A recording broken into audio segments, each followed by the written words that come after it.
Bom dia, vamos seguir nessa aula verificando os conceitos de custo reduzido e preço sombra ao longo do nosso curso de pesquisa operacional.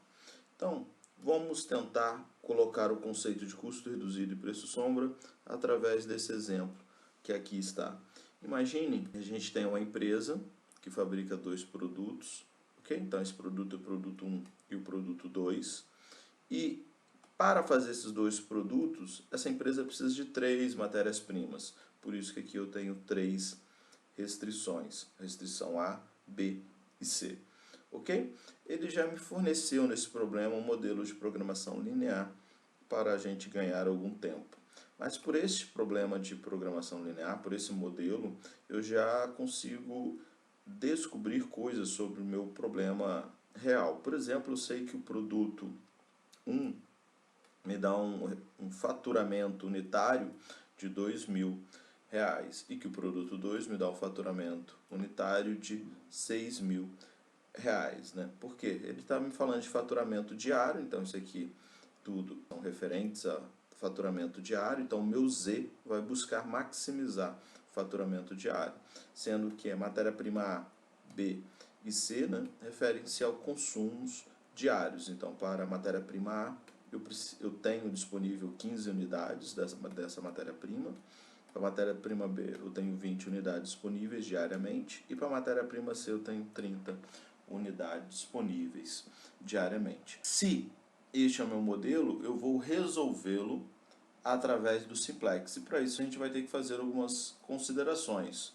Entre elas, eu preciso tirar os sinais de menor ou igual quando eu vou aplicar o simplex. E para isso eu uso as variáveis de folga. É isso que eu fiz aqui. Olha, a variável x3, x4 e x5 são variáveis de folga. Então elas servem para transformar aquele menor ou igual que tinha aqui em igualdade. Este cara que aqui está é o quanto eu consumi dessa matéria-prima A para fazer o produto 1 e 2. Ora, o quanto eu consumi da matéria-prima A para fazer o produto 1 e 2 mais o que sobrou vai ser igual a 15, não mais menor ou igual a 15. Ok? E faço isso para todo mundo. A ideia de variável de folga a gente falou no vídeo anterior sobre o simplex. Então, se você tem alguma dúvida, passe lá. O importante é agora, neste momento, você entender essas variáveis de folga como a quantidade de recurso que sobra de cada matéria-prima. Então, x3 é a quantidade de recurso que sobra da matéria-prima A, x4 é a quantidade que sobra da matéria-prima B e x5 é a quantidade que sobra da matéria-prima C. Por que ele é o que sobra? O que eu tenho aqui destacado em azul é o quanto eu consumi, mais o que sobrou é igual o quanto que eu tenho disponível. Vamos seguir. Vamos jogar todo mundo na tabela simplex. Então, eu organizei a tabela simplex aqui, o meu tableau inicial. Ok? Novamente, você pode confirmar na aula anterior como que isso foi feito.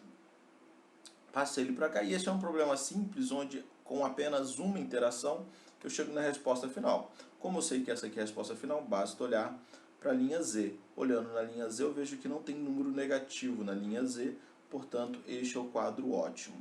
Ora, vamos extrair desse quadro ótimo as soluções do problema. Então, aquele quadro ótimo está aqui, ele simplesmente foi copiado para cá, para a gente poder olhar mais para ele. E, olhem só, o quadro ótimo, né, me fornece uma série de informações. Por exemplo, eu sei que a quantidade fabricada do produto 1 é 0. x1 tem que valer, x1 é igual a 0 nesse problema. Por quê? Basta olhar aqui para a base. Aqui, olhando para a base e olhando para esses valores, eu consigo extrair o valor de todo mundo. Então, eu sei que x1 não está na base, logo ele vale 0. x2 está na base, então ele vale 3. x2 é igual a 3 nesse problema. x4 é igual a 8 nesse problema, porque x4 está aqui, ele é igual a 8. x5 é igual a zero nesse problema. Não está aqui, logo vale zero. E x3 é igual a 6 nesse problema, ok? Então essas são as soluções. Ora, e qual é o lucro máximo? O lucro máximo é z igual a 18 mil reais. Ora, basta olhar aqui, z igual a 18 mil reais. Então essas são as soluções do problema. Mas não é nisso que eu estou interessado nisso agora. Agora o que a gente quer fazer é, ok, sei que a quantidade produzida do produto 1 é zero, mas o que eu faço para que ela deixe de ser zero sem que eu perca dinheiro, sem que o meu Z ótimo deixe de ser 18 mil? Ora, este é um tipo de problema que a gente vai utilizar o conceito de custo reduzido para resolvê-lo. O que é o custo reduzido? Ora, o custo reduzido se aplica sempre que eu tenho uma variável que tem valor zero na solução ótima e eu desejo que isso deixe de acontecer. Então, o custo reduzido vai me fornecer o quanto que o coeficiente desta variável, deste produto, no caso o produto 1, deve ser alterado na função objetivo para que ele deixe de ser zero. Vamos voltar aqui para entendê-lo. O que ele está dizendo é, olha, se x1 é igual a zero, x1 é igual a zero, significa que eu não produzo o produto 1. Mas se eu quiser produzir, eu vou ter que pegar o coeficiente na função objetivo. Quem que é o coeficiente na função objetivo de x1? Ora, é 2000, certo? 2000 é esse coeficiente. Então, se eu quero produzir x1, eu vou ter que pegar esse coeficiente e aumentar o seu preço. Agora, qual seria um novo preço? Ora, eu preciso somar aqui uma diferença. E essa diferença é justamente o nosso custo reduzido. O custo reduzido de x1 vai ser igual a 2.200. O custo reduzido de x1 vai ser igual a 2.200, que aqui está. Ok? Como que eu vejo isso? Eu vou olhar sempre na linha Z, olhando para a linha Z, debaixo da variável para a qual eu quero determinar o custo reduzido. Então, eu quero determinar o custo reduzido de x1. x1 é uma variável de decisão, porque ela representa a quantidade a ser produzida do produto 1. Então, debaixo de x1, eu tenho o meu custo reduzido de x1. Ok? Então, respondendo à pergunta, qual deve ser o novo valor pelo qual eu devo vender o produto x1? Simples. Esse novo valor tem que ser 2.000 mais 2.200, ok? Mais esse 2.200. Ora, então eu pego o valor que eu tinha e somo com o custo reduzido. Se a pergunta fosse outra, a pergunta fosse quanto que você tem que variar, aumentar o preço do coeficiente da função objetivo referente a x1, ou seja, quanto que você tem que aumentar o preço de venda do produto 1? Ora, eu tenho que aumentar o preço em 2.200, ou seja, exatamente o custo reduzido. Então, sempre que você ouvir falar de custo reduzido, você vai pensar no cara que eu preciso melhorar a minha função objetivo para que a variável que antes era zero deixe de ser zero. O custo reduzido só tem sentido quando a variável assume o valor zero. Então, se eu tenho problema de maximizar, é óbvio que se eu não fabrico um produto é porque aquele coeficiente dele é muito baixo, então eu preciso somar o custo reduzido. Ora, se eu tivesse um problema de minimizar, ok? Um problema de minimizar, e se eu não utilizo uma determinada variável de decisão, se ela assume o valor zero, significa que aquele valor é muito alto, então eu precisaria subtrair. Então, problema de maximizar, você vai somar custo reduzido. Problema de minimizar, você vai subtrair o custo reduzido. Ok? Ora, e por que, por exemplo, que x2 não tem sentido utilizar o conceito de custo reduzido? Porque x2 não tem valor zero aqui, ou seja, eu fabrico x2, não tem sentido eu responder a pergunta o que eu preciso fazer para fabricar o produto 2. Mas se ainda assim você fizer, e vier aqui buscar o custo reduzido x2, você vai achar o valor zero. Olha só que legal. Então, significa que o seu custo reduzido é zero. Então, o seu novo preço é 6.000 mais zero, né? Vai continuar sendo 6.000. Então, essa é a ideia por trás do custo reduzido. O quanto que eu tenho que melhorar o coeficiente de uma determinada variável de decisão para que essa variável de decisão assuma um valor diferente de zero. E mais, assuma um valor diferente de zero sem que eu perca dinheiro. Ok? Bem, este foi o conceito de custo reduzido. E agora vamos seguir para o conceito de preço sombra. Qual é o tipo de pergunta que o preço sombra vai responder? Ora, o preço sombra, né, que é esse cara aqui, ele atua sempre sobre as restrições. Então imagine que alguém me diga, olha, tá vendo essa restrição aqui referente à matéria-prima C? Pois bem, eu consegui aqui uma unidade adicional dessa matéria-prima. Então, eu consegui 31 unidades. Então, eu ganhei mais uma unidade. Qual vai ser o impacto disso no seu lucro? Quanto a mais de dinheiro você vai ganhar por ter uma unidade a mais dessa matéria-prima aqui? Então, para isso eu preciso do preço sombra desse cara. Por quê? O que é o preço sombra? O preço sombra é justamente o quanto que eu vou ganhar a mais, ou seja, a taxa de variação da função objetivo, o quanto que eu vou ganhar mais de dinheiro para uma alteração na disponibilidade de recursos.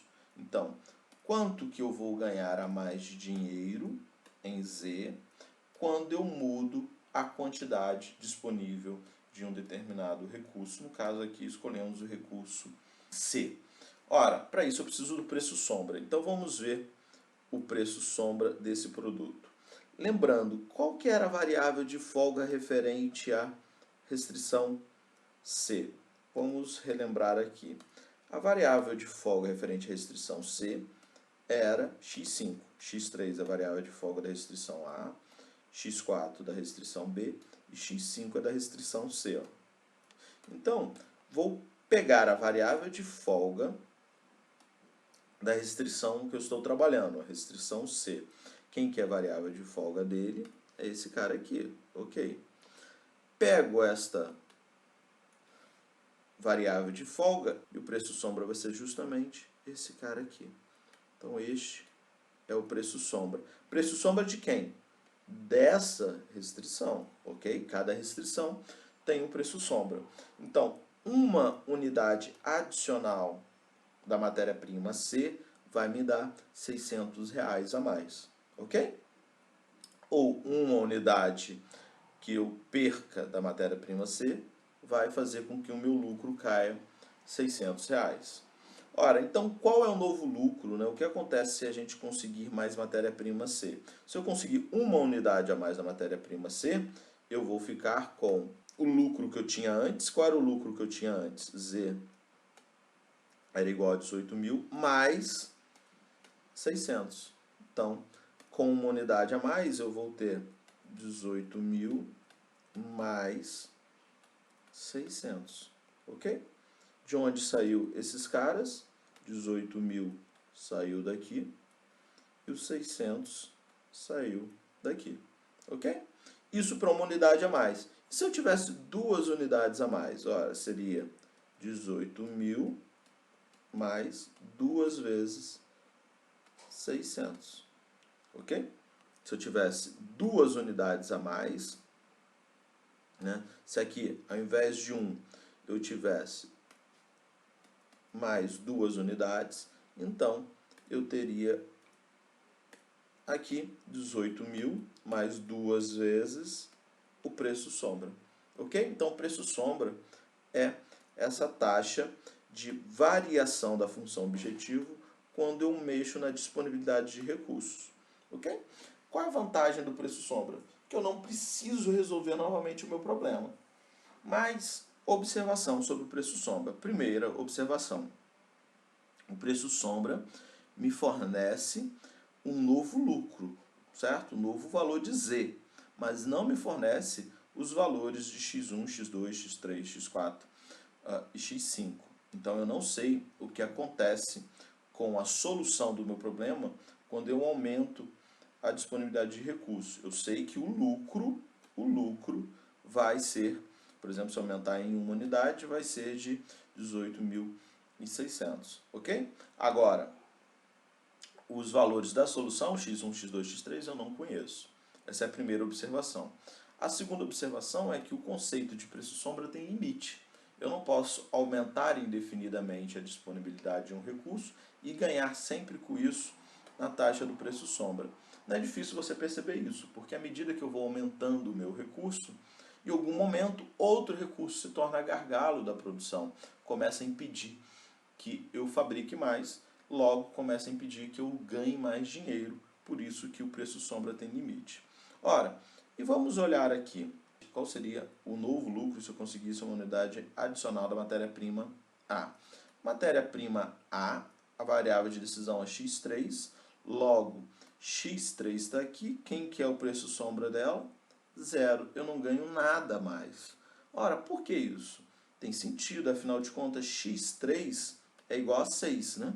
x3 é igual a 6 e x3 representa a quantidade que sobrou da matéria-prima A. Logo, sobrou matéria-prima A. Se sobrou matéria-prima A lá no meu estoque, lá no meu almoxarifado, não tem sentido eu comprar mais matéria-prima. Por isso que ele fala, olha, não adianta você comprar mais dela, você não vai ganhar nada mais por isso, mesmo porque você já tem 6 unidades disponíveis.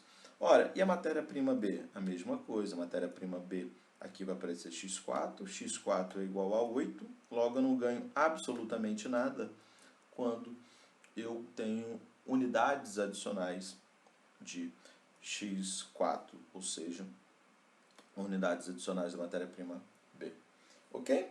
A única dúvida que você está se perguntando aí, se fazendo é, ok, Washington, já entendi tudo, mas qual seria então o limite que eu posso utilizar o preço sombra? A gente vai ver isso mais para frente. Eu consigo calcular isso com problemas simples algebricamente, ou posso utilizar o solver do Excel para me dar esses limites de validade do preço sombra. Mas o importante que você tem que saber é, o preço sombra tem uma validade, tem um limite de validade, mas você pode usá-lo tranquilamente quando você tem uma alteração marginal, ou seja, mais 1, mais 2, ok, são alterações marginais, alterações pequenas. Agora, se eu falar que eu comprei 20 unidades a mais, eu não sei se eu posso utilizar o preço sombra e para isso o problema precisa me dar das duas uma, ou um meio de calcular validade, espaço de validade do preço sombra, ou ele próprio problema me fornecer o range de validade do preço sombra,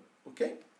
Então, era isso o que a gente tinha para ver nesta aula aqui, ok? O conceito de custo reduzido e preço sombra são muito importantes. O que você precisa saber, se eu não produzo alguém, eu uso o conceito de custo reduzido para saber o que eu preciso fazer para produzi-lo.